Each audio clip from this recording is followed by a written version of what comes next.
मंगलनीराजनं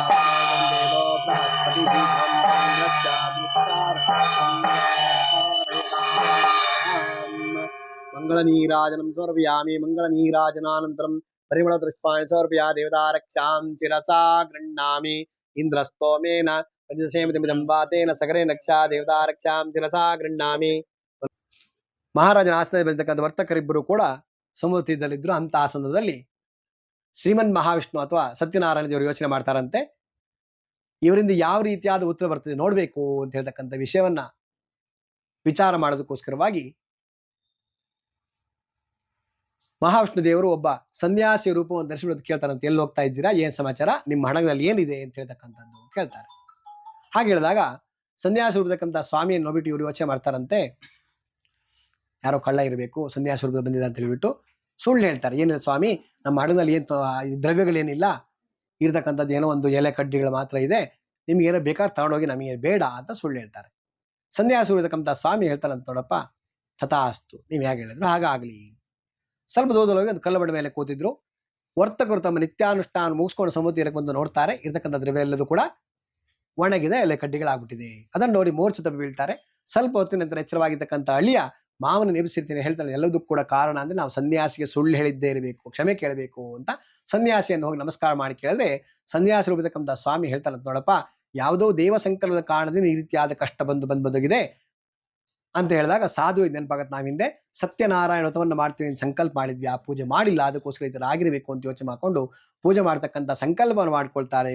ಸನ್ಯಾಸಿ ರೂಪದಕ್ಕಂಥ ಸ್ವಾಮಿಯಿಂದ ಆಶೀರ್ವಾದವನ್ನು ಪಡೆದು ಸಮುದ್ರ ತೀರಕ್ಕೆ ಬಂದು ನೋಡ್ತಾರೆ, ಇರ್ತಕ್ಕಂಥ ದ್ರವ್ಯ ಎಲ್ಲದೂ ಕೂಡ ಪುನಃ ದ್ರವ್ಯವಾಗಿತ್ತು. ಸಂತೋಷ ಆಯಿತು. ತಮ್ಮ ಮನೆ ಕಡೆಗೆ ಪ್ರಯಾಣ ಬೆಳೆಸ್ತಾರೆ. ಮಾರ್ಗ ಮಧ್ಯದಲ್ಲಿ ಹೋಗುವಾಗ ಸೇವಕರ ಕರೆದು ಹೇಳ್ತಾರೆ, ನೋಡಪ್ಪ ನಾವು ಬರ್ತಾ ಇರ್ತಕ್ಕಂಥ ವಿಷಯವನ್ನು ನಮ್ಮ ಮನೆಗೆ ಹೋಗಿ ತಿಳಿಸಿ ಅಂತ ಹೇಳ್ತಾರೆ. ಯಾಕೆಂದ್ರೆ ಆವಾಗಿನ ಕಾಲ ಅಂತ ಹೇಳ್ತಕ್ಕಂಥದ್ದು ಅಂದ್ರೆ ಮಹಾರಾಜರು ಅಥವಾ ದೊಡ್ಡವರು ಅಂತಂದ್ರೆ ಯಾರಿಗೂ ಒಂದು ಹೇಳ್ಬೇಕಾದ್ರೆ ಒಂದು ಪಾರಿವಾಳಕ್ಕೇನೋ ದಾರಕ್ಕೆ ಕಟ್ಟಿ ಕಳಿಸ್ತಾ ಇದ್ರಂತೆ, ಇಲ್ಲಾಂದ್ರೆ ಸೇವಕರು ಮುಂದೆ ಓಡೋಗಿ ಹೇಳ್ಬೇಕಿತ್ತು. ಕಾಲ ಬದಲಾಗಿ ಹೋಗಿದೆ. ಇವಾಗ ಏನ್ ಮಾಡ್ತೀವಿ, ಮನೆಯವ್ರು ಹೇಳ್ತಾರೆ, ಬಸ್ ಸ್ಟ್ಯಾಂಡ್ ಆಗಿದ್ದೀನಿ, ಬರ್ತಾ ಇದ್ದೀನಿ, ಈಗ ಒಂದ್ ಅರ್ಧ ಕಾಫಿ ಮಾಡೋಣ, ಒಂಚೂರು ಮಾರ್ಕೆಟ್ಗೆ ಹೋಗಿ ಬರೋಣ ಅಂತ ಹೇಳ್ತಾರೆ ನರಸಿಂಹಮೂರ್ತಿ. ನೀವು ಕೇಳ್ತೀರಿ, ಎಲ್ಲಿದ್ರಿ, ಎಷ್ಟೊತ್ತಿಗೆ ಬರ್ತೀರಿ ಅಂತ ಕೇಳ್ತೀರಿ. ಅವಾಗ ಇರ್ಲಿಲ್ಲ, ಅದು ಕೇಳಲ್ವಾ, ಕೇಳ್ತಾರೆ. ಅವಾಗ ಇರ್ಲಿಲ್ಲ ಅದೆಲ್ಲವ. ಅದಕ್ಕೋಸ್ಕರ ಏನಾಯ್ತು, ಸೇವಕರು ಅಂದ್ರೆ ಮುಂದೆ ಓಡೋಗಿ ಕೊಡ್ಬೇಕಿತ್ತಂತೆ. ಸೇವಕರೆಲ್ಲ ಯಾವ ಕೆಲಸ ಮಾಡ್ತಾ ಇದ್ರೆ ಅದು ಅವ್ರಿಗೆ ಬಿಟ್ಬಿಟ್ಟು ಯಜಮಾನರು ಹೇಳಿದ್ದನ್ನು ಹೋಗಿ ಅವ್ರಿಗೆ ಹೋಗಿ ಹೇಳ್ಬೇಕಿತ್ತು, ಮಾಡ್ಬೇಕಿತ್ತು. ಅದಕ್ಕೋಸ್ಕರವಾಗಿ ಆ ಸೇವಕರ ಕರೆದು ಹೇಳ್ತಾರೆ, ನೋಡಪ್ಪ ನಮ್ಮ ಮನೆಗೆ ಹೋಗ್ಬಿಟ್ಟು ನಾವು ಬರ್ತಾ ಇರ್ತಕ್ಕಂಥ ವಿಷಯವನ್ನು ತಿಳಿಸು ಅಂತ ಹೇಳ್ತಾರೆ. ಸರಿ ಅಂತ ಹೇಳ್ಬಿಟ್ಟು ಮನೆಗೆ ಹೋಗಿ ಸೇವಕರಿಬ್ರು ಹೇಳ್ತಾರಂತೆ, ಈ ಮನೆಯವರು ಬರ್ತಾ ಇದ್ದಾರೆ ಅಂತ. ಆಗ ಆ ಸಂದರ್ಭದಲ್ಲಿ ಲೀಲಾವತಿ ಮತ್ತು ಕಲಾವತಿ ಇಬ್ರು ಪೂಜೆ ಮಾಡ್ಬೇಕು ಅಂತ ಎಲ್ಲ ರೆಡಿ ಮಾಡಿ ಕೂತಿದ್ರು. ಸೇವಕರು ಬಂದು ಹೇಳಿದಾಗ ಲೀಲಾವತಿ ಮಗಳನ್ನು ಕರೆದು ಹೇಳ್ತಾಳೆ, ಮಗಳೇ ನೀನು ಪೂಜೆ ಮಾಡಿ ಬಾ ಅಮ್ಮ, ನಮ್ಮ ಮನೆಯವ್ರು ನೋಡ್ಲಿಕ್ಕೋಸ್ಕರ ಮುಂದೆ ಹೋಗ್ತಾ ಇದ್ದೀನಿ ಅಂತ ಅವಸರವಾಗಿ ಸಮುದ್ರ ತೀರಕ್ಕೆ ಹೋಗ್ತಾಳೆ. ಸಮುದ್ರ ತೀರಕ್ಕೆ ಹೋದ್ರೆ ಸಮುದ್ರದಲ್ಲಿ ಬರ್ತಾ ಇರ್ತಕ್ಕಂಥ ಕಲಾವತಿ ಅಂತ ಹೇಳ್ತಕ್ಕಂಥ ಪತಿಯ ಹಡಗು ನೀರಿನಲ್ಲಿ ಅದೃಶ್ಯವಾಗ್ಬಿಡತ್ತೆ. ಈ ಕಡೆಗೆ ಕಲಾವತಿ ಮಾಡ್ತಾಳೆ, ಪೂಜೆನೇನೋ ಮಾಡ್ತಾಳೆ, ಪೂಜೆಯನ್ನು ಮಾಡ್ಬಿಟ್ಟು ಎಲ್ಲ ಮಾಡ್ಬಿಟ್ಟು ಪ್ರಸಾದ ಅಂತ ತೆಗೆದುಕೊಳ್ಳೋದು ಮರೆತ್ಬಿಟ್ಟು ಸಮುದ್ರ ತೀರಕ್ಕೆ ಬಂದ್ಬಿಟ್ಟಿರ್ತಾಳೆ. ಅದಕ್ಕೋಸ್ಕರವಾಗಿ ಇರ್ತಕ್ಕಂಥ ಒಂದು ಕಲಾವತಿ ಅಂತ ಹೇಳ್ತಕ್ಕಂಥ ಪತಿ ಹಡಗು ನೀರಿನಲ್ಲಿ ಅದೃಶ್ಯವಾಗ್ಬಿಡುತ್ತೆ. ಅದನ್ನು ನೋಡಿ ಯೋಚನೆ ಮಾಡ್ತಾಳೆ, ಪತಿ ಇಲ್ಲದ ಜೀವನ ವ್ಯರ್ಥ, ಬೇಡ ಅಂತ ಹೇಳಿದ್ಲು.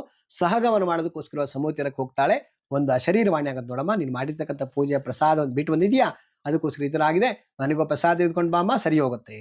ಸರಿ, ಮನೆಗೋ ಪ್ರಸಾದ ತೆಗೆದುಕೊಂಡು ಬರ್ತಾಳೆ. ಪ್ರಸಾದ ತೆಗೆದುಕೊಂಡು ಬಂದ್ರೆ ಪುನಃ ಸಮುದ್ರದಲ್ಲಿ ತೇಲ್ಕೊಂಡು ಬರ್ತಾ ಇರ್ತಕ್ಕಂಥ ಹಡಗನ್ನು ನೋಡಿ ಸಂತೋಷವಾಗಿರ್ತಕ್ಕಂಥ ಕಲಾವತಿ ಅದೇ ಸಮುದ್ರ ತೀರದಲ್ಲಿ ಪುನಃ ಸ್ವಾಮಿಯನ್ನು ಶ್ರದ್ಧಾಭಕ್ತಿಯಿಂದ ಪೂಜೆ ಮಾಡ್ತಾಳೆ.